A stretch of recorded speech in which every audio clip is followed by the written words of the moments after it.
নমস্কার বন্ধুরা, স্বপ্নপুরী একটি ব্লগে তোমাদের সবাইকে স্বাগত জানাই। তোমাদের আগের ভিডিওতে দেখিয়েছিলাম আমার এই পরিচিত দাদা কিভাবে অর্কিড গাছের খোঁজ আমাকে দিয়েছিল এবং দাদাকে জিজ্ঞাসা করলাম গাছটা কি করবে। দাদা যেহেতু জানে না এটা কি গাছ, তাই জঙ্গল মনে করে সেটাকে ফেলে দেবে। শুধু ফুলটা সুন্দর ছিল বলে আমাকে দেখানোর জন্য দাদা ডেকেছিল। তখন দাদাকে আমি জানালাম এটা এক ধরনের অর্কিড গাছ। তাই দাদাকে বললাম গাছটা যেহেতু ফেলেই দেবে তাহলে আমাকে দিয়ে দাও, এতে দুটো কাজ হবে, গাছটাকেও বাঁচানো হবে।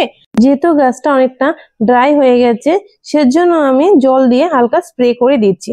হ্যাঁ, অবশ্যই গাছটাকে আমি ঠান্ডা একটা ছায়ার মধ্যে রেখেছি যাতে রোদের আলো না পায়।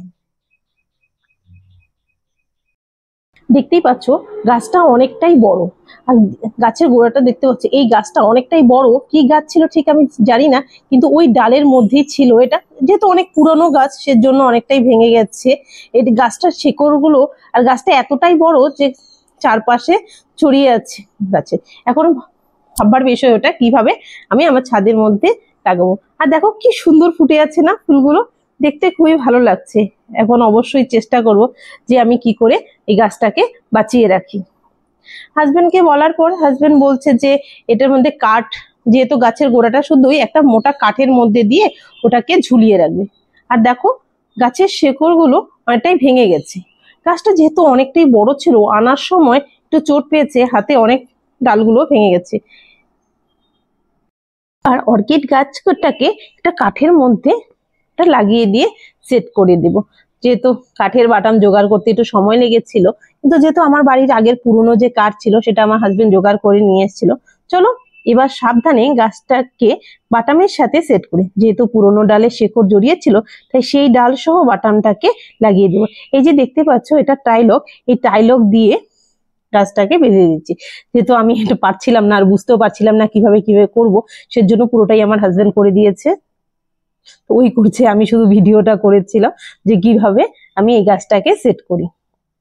প্রথমে আমি করতে গিয়েছিলাম কিন্তু আমি পুরো বুঝতে পারছিলাম না আর ভুলভাল করে ফেলছিলাম, যেহেতু গাছটা নষ্ট হয়ে যাবে। সেরপরে ওই সব করে দিয়েছে। দেখো টাইলক দিয়ে গাছটাকে পুরো বাটামের সাথে লাগিয়ে দিচ্ছি। এবার হালকা করে যেহেতু পুরো গাছটাকে লাগিয়ে দেব। দেখতেই পাচ্ছ যে আমি এটাকে গাছটাকে অনেকটাই ছড়িয়েছিল শিকড়গুলো। আর যে ডাল কাঠের বাটামটা আছে সেটার মধ্যে বস্তাটা পেঁচিয়ে নিয়েছি। এটা একটা চটের বস্তা। চটের বস্তা পেঁচানোর কারণ হচ্ছে এর মধ্যে যে জল দেব, জলটা যাতে বস্তাটা ভিজে থাকে আর তার মধ্যে থেকে গাছটা খুব এর মধ্যে জলটা নিতে পারে, যাতে গাছটা ময়শ্চারাইজার থাকে। যেহেতু গাছের মধ্যে মানে বড় গাছে যেহেতু অর্কিডটা হয়েছিল সেই পদ্ধতিতেই করার চেষ্টা করছি আমরা। আর প্রথমে তো টাইলক দিয়ে আগে গাছের গোড়াটার সাথে কাঠটা বেঁধে নিয়েছি। এখন পুরো গাছের ডালটা হালকা প্লাস্টিক রশি দিয়ে ওটাকে বেঁধে নিয়েছি। এখন এইভাবেই গাছের সাথে প্রথমে ভেবেছি সেট করব, সেজন্য আমি হালকা করে ধরে রেখেছি। এই যে ছাদের মধ্যে যে পিলারটা আছে পিলারের মধ্যে দিয়ে দেব। পিলারটাকে আমরা গাছ বানিয়ে নিয়েছি আর কাঠের ডালটা দিয়ে এইভাবেই লাগিয়ে দেবো। প্রথমে তো ভেবেছিলাম এভাবেই দেব, এখনো আমি লাগাইনি। তারপর মনে হলো যে না, এই পাশে যেহেতু সূর্যের আলোটা ঠিক পাবে না সেজন্য উল্টো পাশে দেব। দেখছি যে জিআইয়ের তার যে আছে হুক, ওটা দিয়ে আমি বেঁধে দেব গাছটা, যাতে গাছটা ঝুলে না পড়ে। অনেকটাই ঝুলে গেছে, দেখতে পাচ্ছি যে কতটা নিচে পর্যন্ত থাকে। যে এইভাবে লাগাবো যাতে গাছটাও ঝুলে না থাকে আর এটা নড়াচড়া হয়।